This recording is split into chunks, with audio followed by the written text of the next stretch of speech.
Good afternoon, class. Here's exam 3 review, covering from section 3.5 to 4.2, the chain rule, implicit differentiation, related rates, derivative of logs, differentials, maximum and minimum, values, how derivatives affect the shape of a graph. And here's the second. Find the absolute max and mean values of the function f of x equals x squared minus 1 quantity q in the closed interval of -1 to 2. So we can use the closed interval theorem, but to use that, I want to explain a couple of things. Number one, all functions are continuous in their entire domain, and that's really the key. You have to be able to come up with the domain of any function, and for polynomial functions, f of x equals a sub n x to the power of n all the way to a sub 0, where a sub n can't be 0 and n is a whole number, whole numbers mean 0, 1, 2, 2 to infinity, the domain is all real numbers from negative to positive infinity. Which means polynomial functions are continuous from negative to positive infinity. That's the meaning of a domain. So if you look at this one, it's a polynomial of degree 2 times 3 or 6. Therefore, because f is a polynomial of degree 6, it's continuous on negative to positive infinity, which makes it continuous in the given interval of -1 to 2. And so we can use the extreme value theorem or closed interval theorem method, because this is a continuous function in this closed interval, and therefore we start with CPs. To find CPs, first we have to differentiate. CP is standing for critical points. So differentiate this 3 times x squared minus 1 squared times the derivative of the inside, which is 2x by the chain rule. We put these two together, we get 6x times x squared minus 1 quantity squared, and now we have two things to do. When we look at f prime equal to 0, f prime does not exist. So f prime equal to 0, that means set this equal to 0. When we set this equal to 0, this gives us 0. And this gives us x squared minus 1 is 0, or x squared equals 1. Or x is plus minus 1. So there are three answers in the case of f prime equals 0.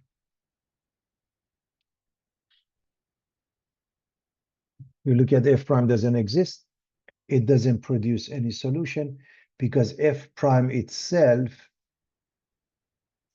this is 2 squared 4 and 1, is a polynomial of degree 5. So 5 means an empty set.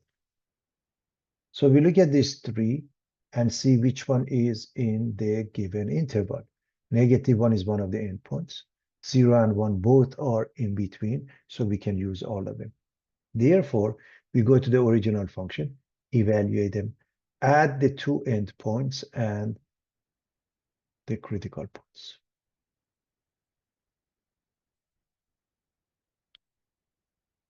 So the function, we write it, x squared minus 1 cubed.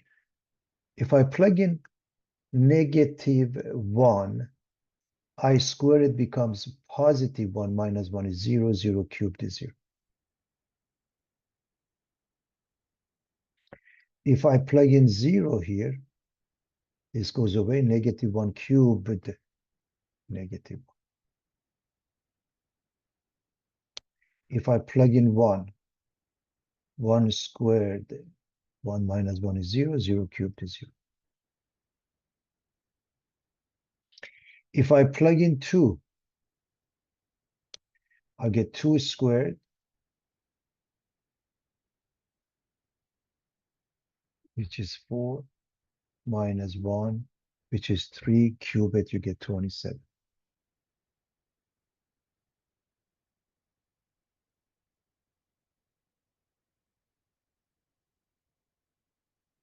Largest number is 27. Absolute maximum is 27 at this pair 2, 27. Smallest number is -1. Absolute minimum is -1 at this pair 0, comma, -1. The way you write it, it depends on how they want you to write it. Sometimes they want the pair, sometimes they want this one at x equals 2. You just follow the methodology.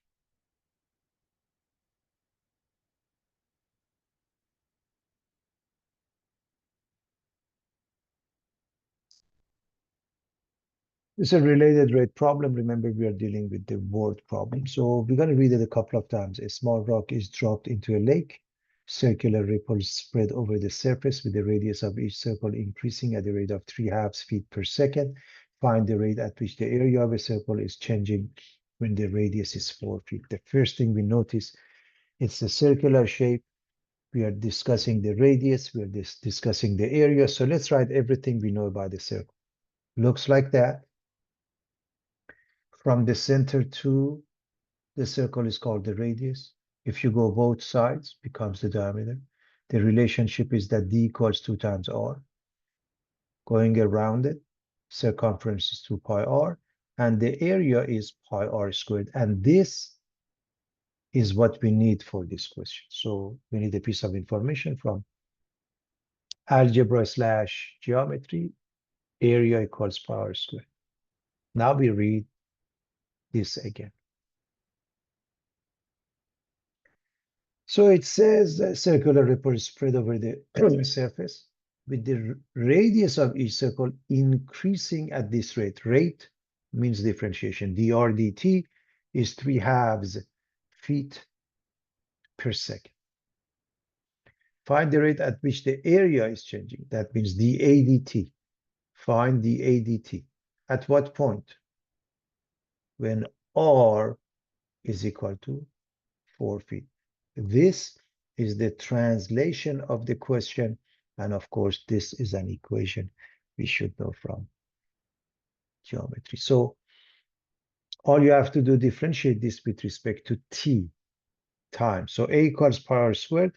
We want dA dt. So dA dt, meaning differentiate this with respect to time. Pi is a number, is a coefficient, is a multiplier. You just write it. Differentiate r squared with respect to t. You get 2r dr dt. Rewrite it. 2 pi r dr dt. Replace the r with 4 feet, dr dt with 3/2 feet per second.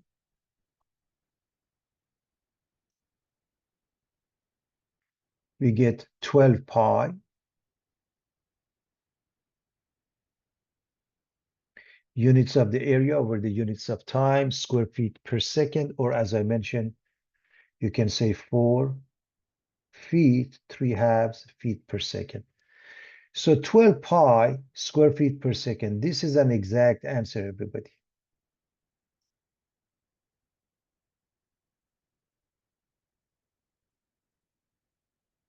Always write the exact answer. Approximation, if need be, using a calculator. 37.6991 square feet per second.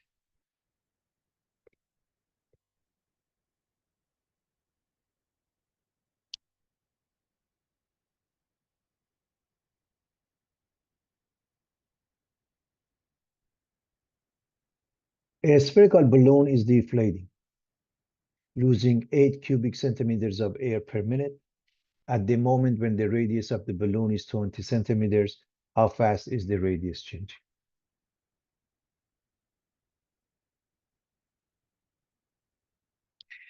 We are talking about the shape, so we should know a spherical shape is like that. This is the radius. And the volume is 4/3 pi r cubed. So that's, again, a piece of information from algebra/geometry. We need it. We are going to reread the question. The spherical balloon is deflating, losing 8 cubic centimeters of air per minute. This means dV dt is -8 cubic centimeters per minute. How fast is the radius changing? dr dt. At what point? When the radius is 20 centimeters. So here's the formula for the volume. Given dv dt is minus 8 cubic centimeters per minute, we are looking for dr dt at the precise moment when the radius is 20 centimeters. So this is rewriting the question in mathematical sense, translating it. So we want dv dt. First, 4/3 pi is just a number. It doesn't change anything. You just write it. What you are differentiating is r cubed, which is 3r squared dr dt. So times 3r squared dr dt, and that's important to understand. So now that means I can cross these two and I get 4 pi r squared dr dt. 4 pi r squared dr dt.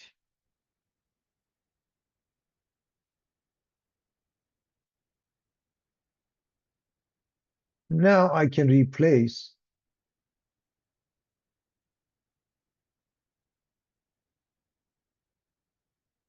what I have, which means I'm going to replace the left side dv dt with -8, and I'm going to replace the r with 20, or you can solve for dr dt. Either way, it makes no difference. This is obviously 400.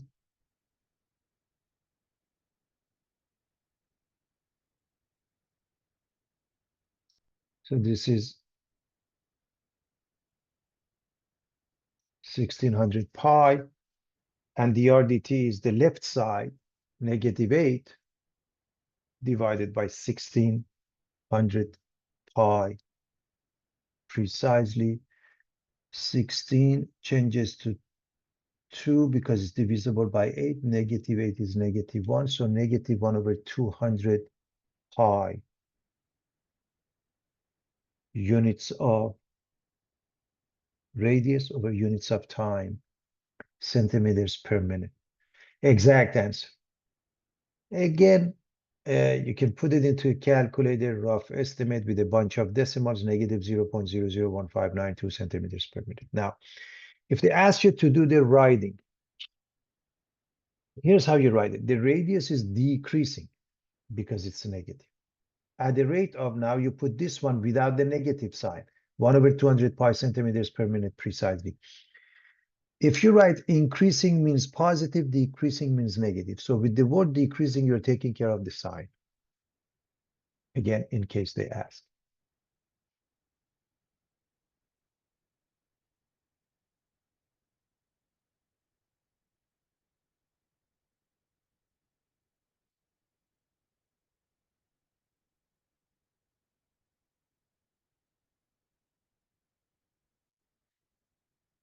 Graph f of x equals minus x cubed plus x squared plus x, and this is the information. Steps to curve sketching in addition to algebra pre-calculus steps.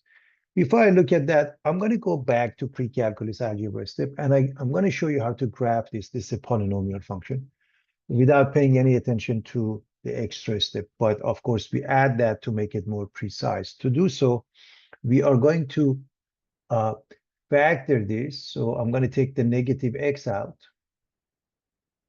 It becomes x squared minus x minus 1. And the reason I do that, because I want to set this equal to 0 to find all the x-intercepts.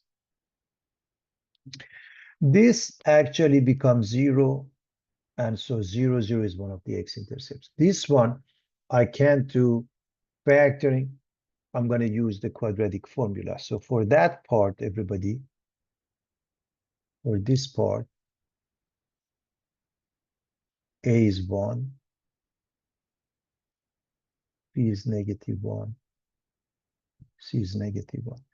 When we plug it in, You get minus b, which means minus minus 1 is 1, plus minus the square root of b, negative 1 squared, minus 4 times a, which is 1, c, which is negative 1. This is positive 1, this is positive 4. It becomes square root of 5. And so we have the following three x-intercepts.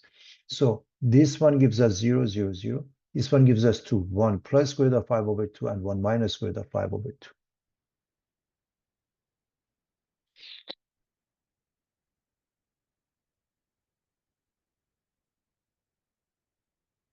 So square root of 5 is about 2.2, and so I'm going to change this to roughly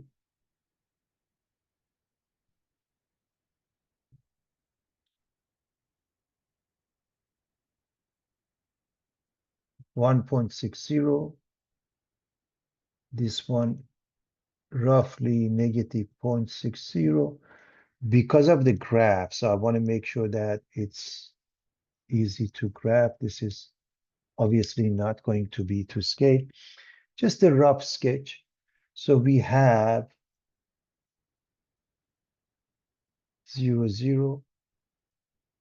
We have 1.60. We have negative 0.60. Now, the end behavior depends on this, which means the second and the fourth quadrant. Behavior near an x-intercept. This is degree 3. There are 3 of them. Each one has multiplicity 1. There is not much to worry about. It crosses the x-axis at those points. So as we graph this from the second quadrant, it hits this one, has to come back up at that point, at some point. It has to go back down at some point, and it crosses all 3 x-intercepts. So this is prior knowledge of mathematics, algebra, pre-calculus steps. So we already have an idea what the graph looks like. What we are going to do, we're going to make it look much better by finding extrema, by finding f prime of x, doing the sign graph, finding the extrema, local max, local mean, intervals of increasing, decreasing, and then we move on to the second part, f double prime. So let me erase my work. So we're going to start with f prime. So we're going to go back to this function and say minus 3x squared plus 2x plus 1. Now, because we want to set this equal to 0, I'm going to factor the negative sign out. It makes it easier.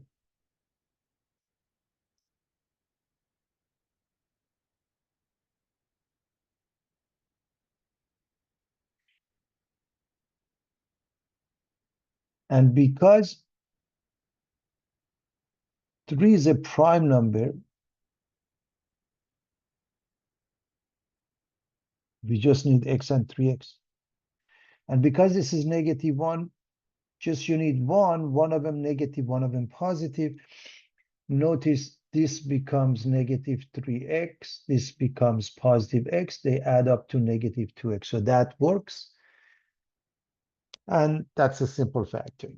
If you set this one equal to 0, you get 1. This one equal to 0, you get negative 1/3. And of course, f prime doesn't exist, doesn't produce any solution. So first derivative test depends on a sign graph.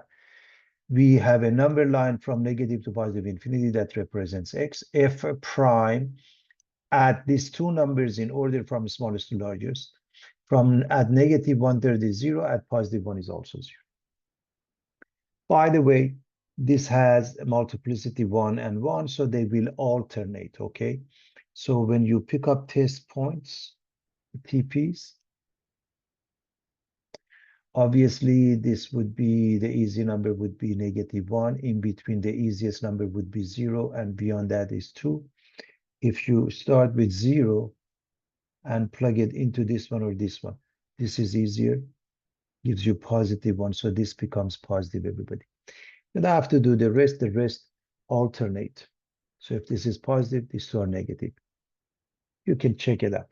One thing I want to make a point of, if you have a difficult number to deal with and you want to go here, just pay attention that there is a negative sign in front. So let me erase my work, and negative means arrow down, positive means arrow up. So notice arrow down, arrow up, decreasing, increasing. So this is the location of a local mean. Arrow up, arrow down, increasing to decreasing. This is the location of a local max. So you have to put the 1 back into the original function to find the y coordinate. And this is easy. You can do it in your head. 1 cubed is positive 1. This makes it negative. Plus 1 squared is 1. They cancel each other, makes it 1. So local max equals 1 at 1 comma 1. Now we have to put negative 1/3 in there. So f of negative 1/3 is minus negative 1/3 cubed plus negative 1/3 squared minus 1/3. So this is negative 1/27. This makes it positive. This is positive 1/9. This is negative 1/3. Clearly 27 is the common denominator.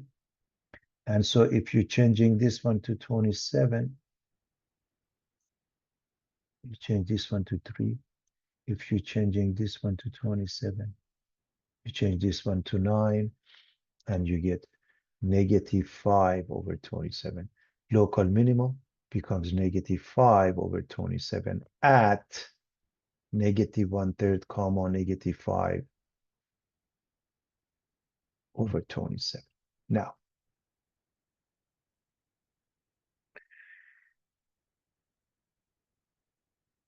negative means decreasing, positive means increasing, negative means decreasing. So it's increasing here from negative 1/3 to 1. It's decreasing here and here from negative infinity to negative 1/3, union 1 to infinity. So the first derivative test gives us a lot of information, everybody.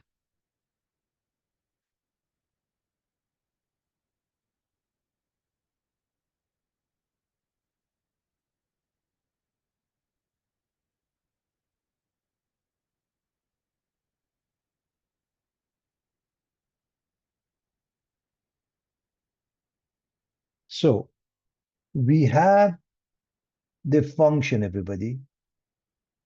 We write f prime from the previous page because we are continuing. We write the intercepts from the previous page. We write the maximum and minimum from the previous page. We write where the function is increasing, decreasing again from the previous page. So we need that to move on. So what is the next step?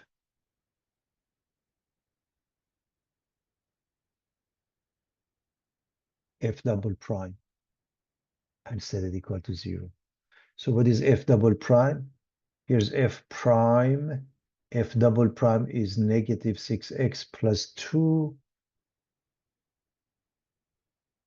And we do that to find inflection points, intervals of concave up and down. Set this equal to 0. X becomes positive 1/3.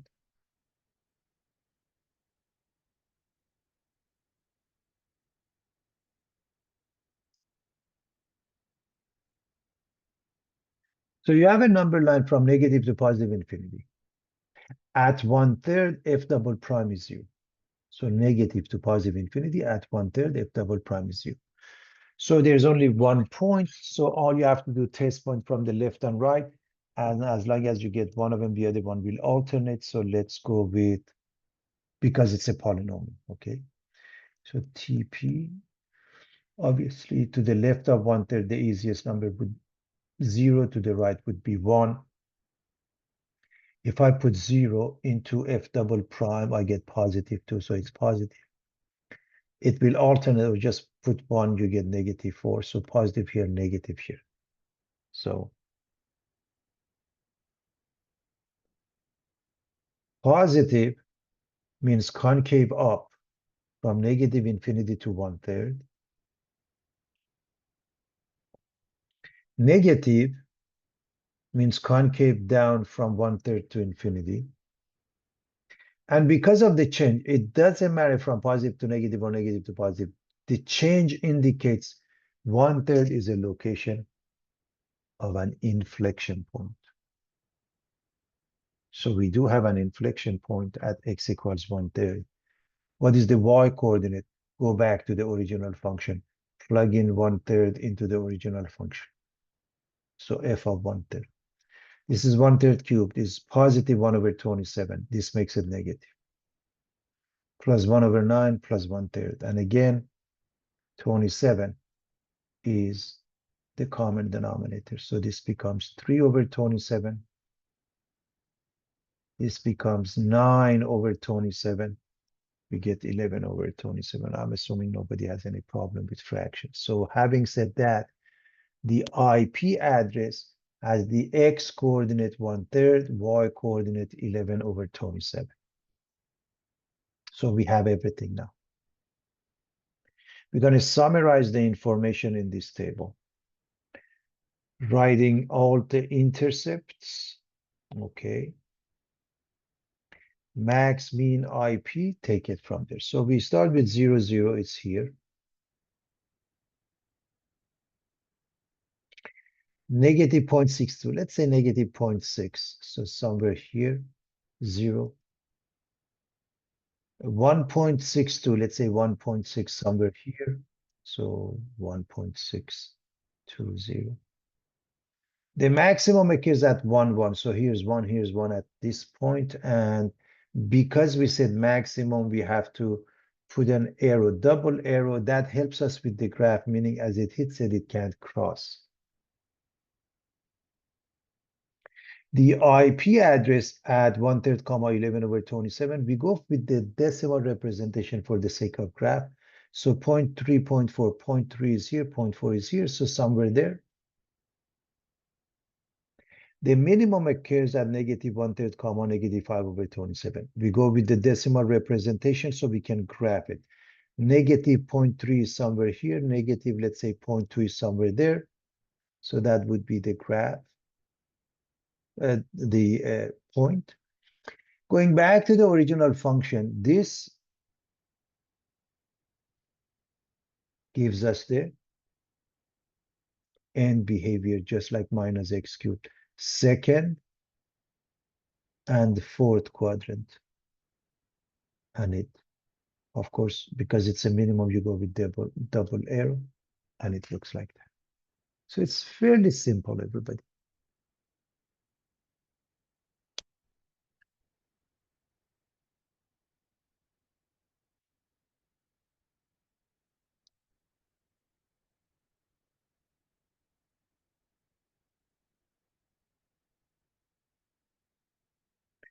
A 20-foot ladder leans against a building. The base of the ladder slips away at the rate of 2 feet per minute. Find the rate of change of the height of the ladder when the base is 12 feet from the building. You have to realize related rate problems, applications, word problems. You really have to read them a couple of times. So let's go back. A 20-foot ladder leans against the building. So here's the building or the wall, and here's the ladder. The base slips away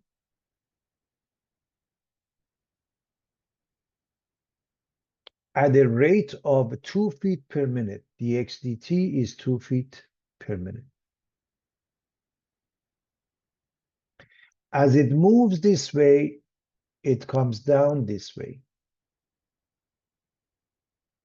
We want to find the rate of the change of the height. It creates dy dt, which we don't have. So we want to find that. At what point? When the base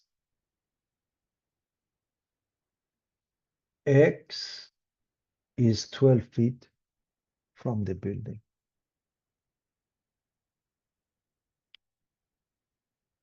Also, this is fixed at 20 feet.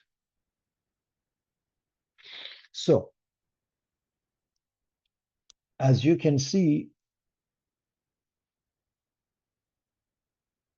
we are dealing with Pythagorean theorem. A squared plus B squared is C squared. In this case, x squared plus y squared is C squared or Tony squared.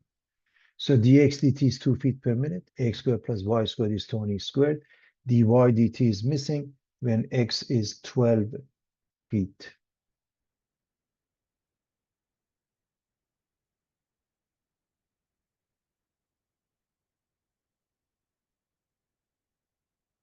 We are going to differentiate this with respect to t. This becomes 2x dx dt. This becomes 2y dy dt. And this becomes 0 because it's a number. This is 400, everybody. Any number, the result is 0. So you notice that we have everything except y at the moment that x is 12. If you plug in, you can find the y. So we go with x squared plus y squared equals Tony squared or 400. We replace the x with 12. 12 squared is 144. Tony squared is 400. You move this.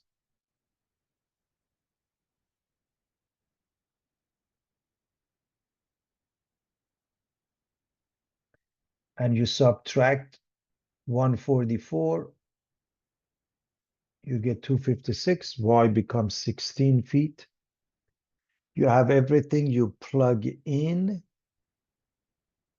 meaning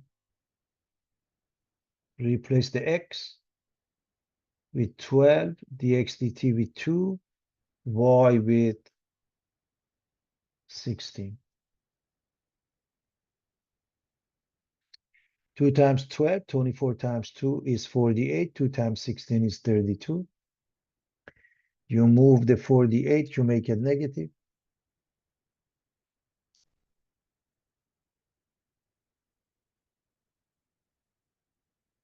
You divide both sides by 32. Both numbers are divisible by 16. Negative 3/2 feet per minute.